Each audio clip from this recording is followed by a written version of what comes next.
네, 최근 기후변화로 인해서 세계 곳곳에서 초대형 산불이 이어지고 있습니다. 하와이 소식도 들으셨을 테고요. 또 캐나다 산불 수개월이 지나도록 아직 꺼지지 않고 있는데 그거 아세요? 캐나다 산불 진화를 돕기 위해서 대한민국 산림청도 힘을 보탰습니다. 긴급 구호대가 한 달여간의 진화 지원 작업을 마치고 무사히 귀국했다고 하는데 캐나다 산불 진화 현장은 어땠는지 오늘 함께 현장에서 힘쓰신 김만주 산림청 산불 방직과장 모시고 이야기 나눠보겠습니다. 어서 오십시오. 네, 안녕하십니까. 고생 많으셨습니다. 아닙니다. 예.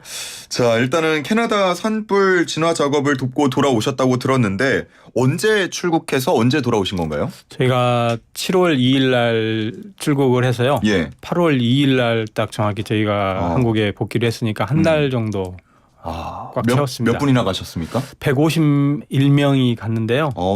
이제 우리나라 외교부 그 긴급 해외 구호대 팀들, 예. 그다음에 산림청 팀, 그다음에 소방청 팀 해가지고 소방 진화대원은 140명, 예. 그다음에 행정 지원이라든지 의료진 해서 151명이 무사히 다녀왔습니다. 이야, 상당히 많은 인력이 캐나다까지 다녀오신 건데 이미 산불이 벌어지는 상황에서 이제 가신 거잖아요. 네, 그렇습니다. 걱정을 참 많이 하고 가셨을 것 같아요.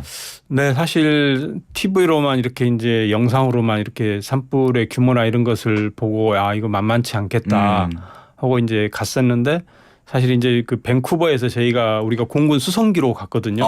예. 네, 공군 수송기 타고 갔는데 밴쿠버에서 연료 보급을 하고 다시 이제 저희는 퀘벡주 그래서 저 동부 쪽으로 가야 돼서 이렇게 가는데 브리티시 콜롬비아가 지금 불이 많이 나고 있잖아요. 예. 그쪽을 이렇게 상공에서 지나다 보니까 곳곳에 연기가 이제 나는 거예요. 하늘에서 내려다 보시니까 네. 더 잘 보였겠네요. 네, 맞습니다. 로키 산맥을 이렇게 거의 넘어가는 한쪽에는 눈이 있고 한쪽에는 불이 나고 있고. 그래서 진짜 내가 만만치 않은 장소에 왔구나 예. 하고 저희는 이제 그 사실 퀘벡주로 갔기 때문에 동부 쪽으로 처음에는 서부 쪽에 불이 알버타나 BC에서 시작을 했었는데 예. 그 주에서 사실 이제 중간에 퀘벡주가 불이 심하게 났어요. 그래서 퀘벡주 같은 경우는 또 이제 민가가 인근 마을이나 타운 도시에 막 가까운 불들이 많아서 그러니까요. 예. 그쪽으로 저희가 이제 요청을 받아서 저희는 이렇게 가는 상공에서 직접 불들을 목격을 했었습니다. 지금 말씀해 주시는 그런 지역들이 다 우리 한인 분들도 많으신 곳이고 실제로 도심과 가까운 곳이기 때문에 딱 들었을 때 상당히 걱정이 되는데 그렇게 하늘에서 내려다 보았을 때 또 현장에 도착해서 직접 산불을 마주하셨을 때 네. 그 큰 산불을 마주할 때 기분이 어떠십니까? 사실 이제 우리나라 같은 경우도 2022년도에 큰 불이 났었거든요. 예. 우리나라 역사 이래로 제일 큰 불이라고 했었는데 그렇게 해도 면적이 한 2만 헥타, 2만 한 1,000헥타 정도가 울진 삼척 산불 이렇게 났었는데 그때도 현장에 계셨었고요. 예, 당연히 있었죠. 근데 이제 캐나다를 딱 보니까 물론 캐나다가 우리나라보다 한 98배 면적이 넓어요. 예, 세계에서 2, 3위 하는 면적만 보면 면적이 세계 두 번째로 많은 넓은 나라인데 저희가 간 퀘벡주만 하더라도 그 우리가 간 지역이 이제 LSQ 지역이었어요. 예. LSQ 지역의 그 피해가 한 63만 헥타 그랬거든요. 63만 헥타면 아마 좀 감이 안 오실 겁니다. 예. 우리가 2022년도에 제일 큰 산불이 2만 헥타였거든요. 와, 그 30배가 넘네요. 네. 우리가 간 하나의 불만. 퀘벡주 전체로 보면 훨씬 더 됐고요. 예. 우리가 간 지역 한 곳이 63만 헥타니까 우리나라 산림이 630만 헥타거든요. 예. 그러니까 10분의 1이 그 한 지역에서 한 산불로만 피해받은 면적이 그랬습니다. 사실 캐나다가 지금 엊그제 뉴스를 접할 때 1,500만 헥타가 지금 피해를 봤거든요. 1,500만 헥타면 우리나라 전체 면적의 1.5배. 지금도 그런데 불이 지금 통제되지 않은 언컨트롤러블한 불들이 아직도 지금 많이 있어서 사실 좀 걱정입니다. 다 끄지 못하고 마무리를 보지 못하고 돌아오신 거잖아요. 아니요. 저희가 간 지역은 거기는 마무리됐습니까? 네, 마무리됐습니다. 지금 퀘벡주는 처음에 굉장히 도심이 막 위험한 저희가 간 지역만 하더라도 주민들이 대피를 2번씩이나 한 지역이었어요. 예. 그래서 사실 이제 퀘벡주에서 빨리 요청을 해가지고 저희가 간 건데 저희가 간 데는 저희가 94%까지 진화를 다 했고 사실 나머지는 이제 불이 있어서 나머지 채운 게 아니고 그 아주 잔불 땅 속에 막 숨어 있는 불들 뭐 이런 것들 때문에 그랬지 저희가 빠져나올 때 그 지역은 사실 이렇게 눈에 보이는 불은 거의 없었습니다. 정말 나름 고생하셨습니다. 나름 저희도 그래도 우리가 간 지역에서 이렇게 불이 좀 그래도 완벽하게 좀 진화가 돼서 참 나름대로 다행이고 좀 한편으로는 좀 뿌듯하기도 하고 그랬었습니다. 뭐 지금도 북쪽으로는 계속 확산을 하고 있다는 소식이 있는데 참 정말 빨리 이런 화재 산불 다 진압이 됐으면 좋겠고 이은주님께서 유튜브 통해서 우리 과장님 그리고 모든 대원님들 수고하셨습니다. 다행히 무사히 오셔서 정말 기쁩니다라고 남겨주시기도 했습니다. 저는 항상 이렇게 해외로 또 먼 곳으로 그리고 현장으로 가시는 분들을 보면 잘 쉬실지 잘 드실지 그 걱정이 되거든요. 어떠셨어요? 사실 저희가 그 캐나다하고 시차도 한 13 시간 정도 그러니까요. 이렇게 나오고 또 가자마자 저희가 그 이제 시차가 안 맞잖아요. 근데다가 워낙 덥고 산불 현장에 땀이 많이 나고 막 연기 마시고 하니까 목도 좀 첫 번째 일주가 하여튼 대원들이 제일 힘들었던 것 같아요. 물론 저희가 무슨 호텔 생활을 하는 게 아니고 그 노지에 텐트 조그마한 거 2평짜리 텐트를 치고 한 달간 보내거든요. 그렇게 한 달을 보내세요? 네. 숙소가 따로 있는 게 아니고? 숙소가 없습니다. 텐트에서 그냥 딱 누우면 딱 되는 2평짜리 그 개인용 텐트에서 한 달을 사는데 뭐 먹는 것 뭐 이런 것 불편한 부분도 있지만 처음에 갈 때는 더위하고 열기 그다음에 연기 뭐 이런 시차 이런 부분 때문에 고생했는데 무엇보다도 고생했던 게 이게 그 버그 이 해충들 산불 현장이 사실 굉장히 위험한 어떤 여건인데도 불구하고인데 거기에 이 벌레들이 특히 이제 우리가 제일 그 어려웠던 게 블랙 플라이라고 하는 흑파리라고 일명 흡혈파리라고 하거든요. 모기는 사실 저희가 뭐 걱정을 했었는데 모기는 별게 아니더라고요. 없었고, 별로 없었고. 많이 있어도 파리에 비하면 이 파리들이 얼마나 심한지 이렇게 그냥 막 달라들어요 사람이. 실제로 달려들어서 피를 빠는 거예요? 네, 피를 빠는데 이게 빨고 나면 그 자리가 이제 사람에 따라서 굉장히 막 그 반응이 차이가 심한 거예요. 그래서 심한 대원들 같은 경우는 막 눈이 부어서 앞이 안 보이고 그다음에 이제 막 귀나 이런 데서는 진물이 막 그 멈추질 않아서 병원에 이제 그 가야 되고 현장에 오지도 못하는 초기 그런 한 일주간에 굉장히 좀 대원들이 어려움을 많이 좀 겪은 부분이 있었습니다. 이야, 진짜 뭐 불만 끄면 되는 줄 알았는데 처음에 이제 이야기 들었을 때는 와 정말 다양한 것들과 함께 싸우고 돌아오신 것 같습니다. 그 150여 명이 가셨고 그러면 거기에다가 우리의 모든 그 장비들을 다 싣고 가기는 어렵잖아요. 그럼 현장의 장비들을 사용하시는 건가요? 네, 그렇습니다. 우리나라에서 가지고 간 장비는 일부 이제 우리나라에 특화된 기계화 진화 장비, 그다음에 이제 우리나라가 또 좀 강점이 있는 드론 같은 것들을 가져갔고요. 그다음에 대부분의 장비들은 현지에서 캐나다 정부에서 다 제공을 합니다. 뭐 개인 뭐 곡괭이부터 시작해서 펌프, 뭐 호스, 심지어는 뭐 우리가 부르면 물차, 도자, 뭐 포크레인, 굴삭기까지 등도 우리가 요구하면 그런 장비들은 또 이게 보급이 되는 그런 어떤 나름대로 그 임업 선진국, 뭐 임업 강국으로서의 그런 장비들이 지원되거나 이런 부분들은 상당히 좀 본받을 만하고 굉장히 좀 여건이 좀 괜찮더라. 산불 진화하는데.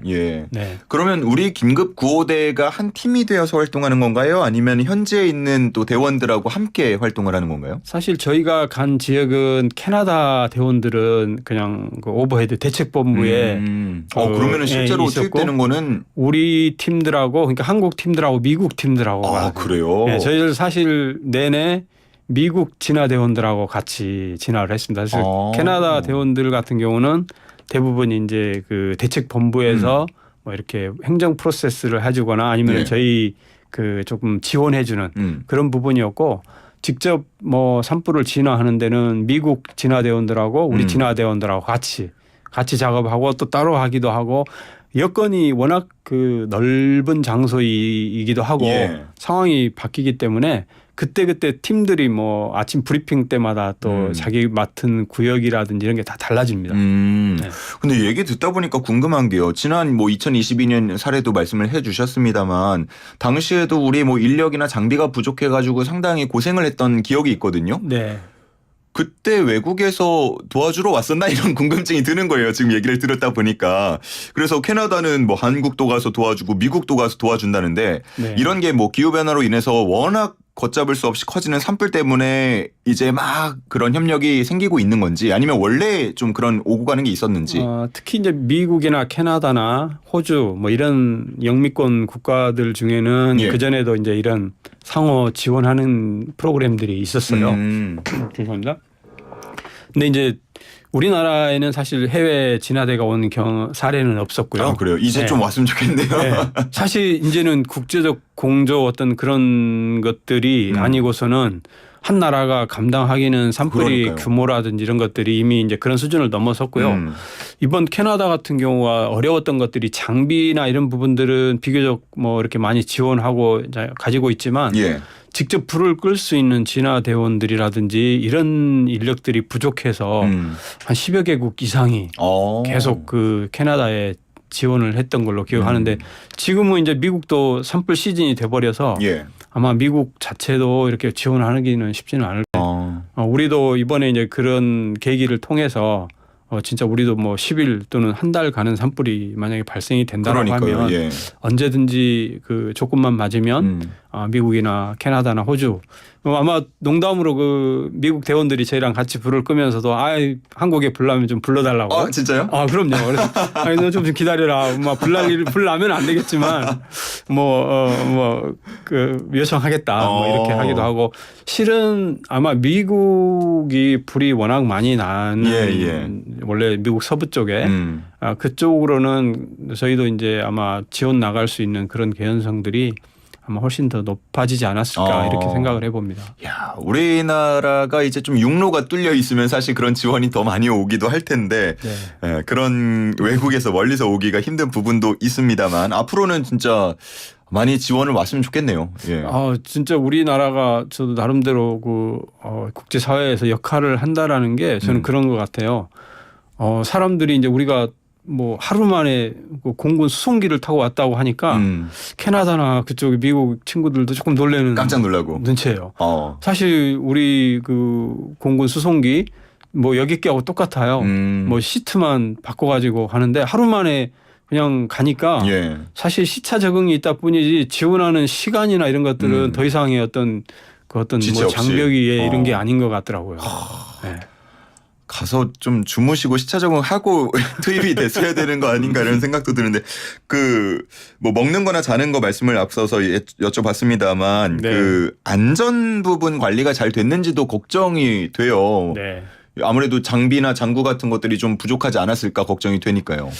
참 그 선진국이라는 게 저는 그런 거라고 느껴요. 이 안전에 대한 철학은 상당히 좀 우리보다는 조금 더 좀 앞서가 있는 것 같더라. 예.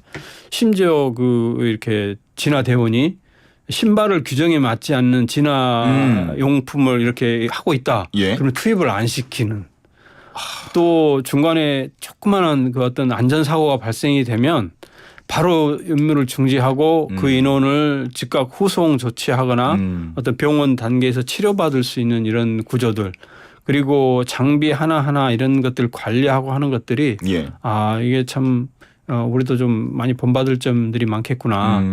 그리고 매일매일 사실 아침에 저희가 브리핑 나가기 전에 그 세이프티 오피서가 나와가지고 안전 담당자가 나와가지고 이런 세세한 부분들까지 챙겨주는 부분들 그리고 그걸 이렇게 페이퍼웍으로 해서 전 대원들이 이렇게 공지하게 하는 이런 부분들은 저희도 당장 우리나라에도 이런 어떤 재난 현장에서 즉각적으로 도입 또는 좀 이렇게 운영을 하는 것이 좋을 것 같다라는 생각을 많이 했습니다. 정말 얘기를 들으니까 참 우리는 뭐 산불이 났다 그러면 산불 끄는 거에 집중하다가 또 소중한 목숨을 잃기도 하고 또 뭐 수해가 났다 그러면은 그 부분을 챙기다가 또 미처 챙기지 못해서 또 사람이 이렇게 세상을 떠나기도 그런 부분도 있는데 말씀을 해주신 것처럼 정말 안전, 생명 이거를 최우선하는 그런 시스템 참 부럽다는 생각이 듭니다.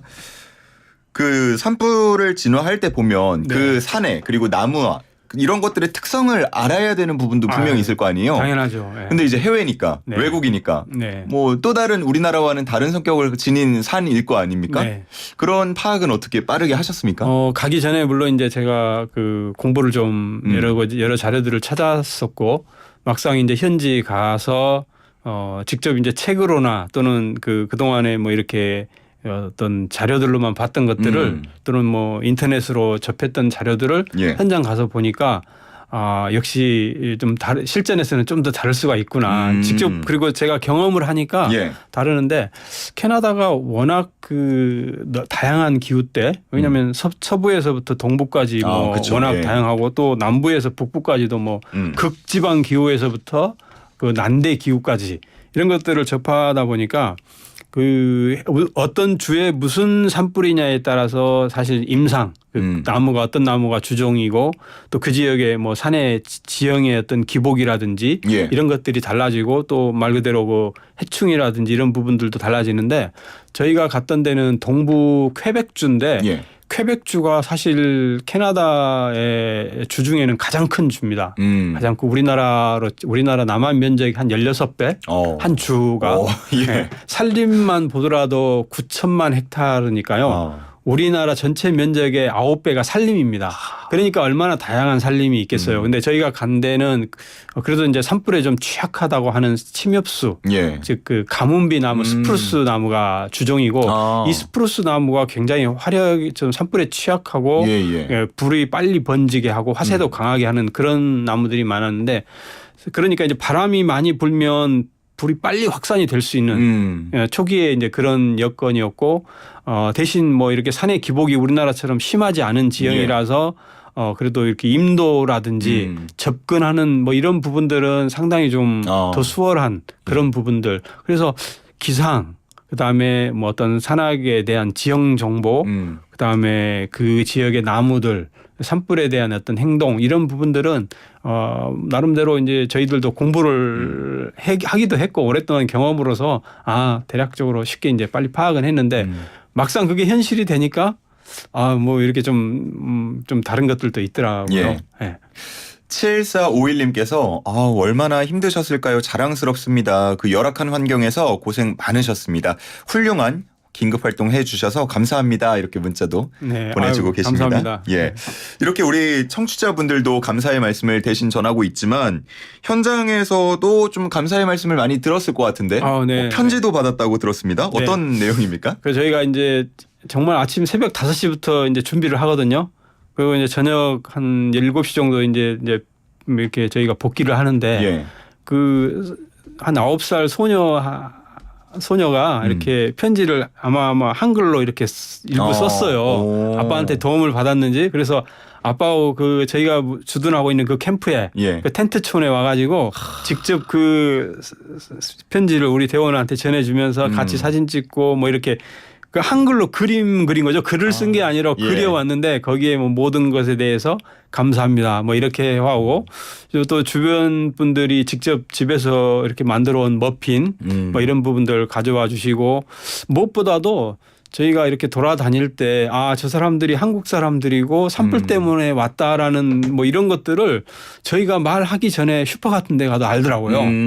그래서 이게 참 이렇게 좀 나름대로 저희가 뭔가 뭐 캐나다라는 나라에 이렇게 좀 도움을 주러 왔다라는 걸 이 사람들도 알고 고마워하는구나. 그런 부분들이 좋았고 특히 제가 이렇게 이제 보건대 우리 현지 교민들이 있었잖아요. 그 몬트리올에서 운전해서 한 6-7시간을 와야 돼요. 우리가 있는 데까지 캠프 쪽까지. 거기까지 김치를 만들어 오고 또 이렇게 삼겹살 같은 거 해서 6-7시간을 날라오신 분 이렇게 운전해서 오신 분도 있고 또 우리 대원 중에 가족분이 한 분이 캐나다 밴쿠버에 사셨는데 고추장을 한 200개를 비행기 타고 왔어요. 그 고추장을 전해주려고. 그래서 이제 전반적인 이렇게 분위기가 우리 교민들도 굉장히 좀 자부심을 느끼고 있구나. 우리 때문에. 예. 그래서 그런 부분들이 나름대로 큰 어떤 보람을 느끼는 순간들이 아니었나 그렇게 생각을 합니다. 열악한 환경이었습니다만 그래도 힘을 낼 수 있는 요소들이 이렇게 다 있었네요. 곳곳에 많더라고요. 예. 네. 그 복귀할 때는 트리도 캐나다 총리도 직접 배웅을 해줬다고 들었어요. 예. 전혀 사실 저희 기대를 안 했었고요. 예. 저희가 이제 오타와 공항에서 이제 이렇게 비행기를 타기로 돼 있었고 비행기에 타서 이제 짐을 막 다 정리하고 있는데 잠깐 기다리라는 거예요. 예. 형사 뭐 때문에 그렇지? 하고 있으니까 한 20-30분 지나니까 캐나다 총리가 비행기로 오는다고 오는다. 그래서 이제 저희도 이게 좀 이제 좀 흥분도 됐죠. 일개 그래도 그 큰 나라에 어떻게 보면은 그 최고 어떻게 보면은 정치 지도자가 이렇게 오시는데 우리 비행기에 직접 올라오신다고 하고 그래서 이제 저도 궁금하기도 하고 이렇게 봤더니 아니나 다를까 이렇게 TV에서 봤던 분이 사실 경호원들도 많이 대동하지도 않고 그래요? 네. 쭉 걸어오는데 총리시구나 하고 그런데 뭐라고 말씀하셨습니까? 오시자마자 고생한다고 고맙다고 딱 그 비행기 트랩에서 제가 이렇게 이제 이렇게 마중을 했는데 그러면서 딱 이제 그 비행기 안에 전체 트랩을 돌기 전에 딱 그 전체 대원들 안에서 고맙다. 그 먼 곳에서 캐나다까지 와줘서 사실 한국하고 캐나다가 수교 60주년이 되는 해가 금년도였거든요.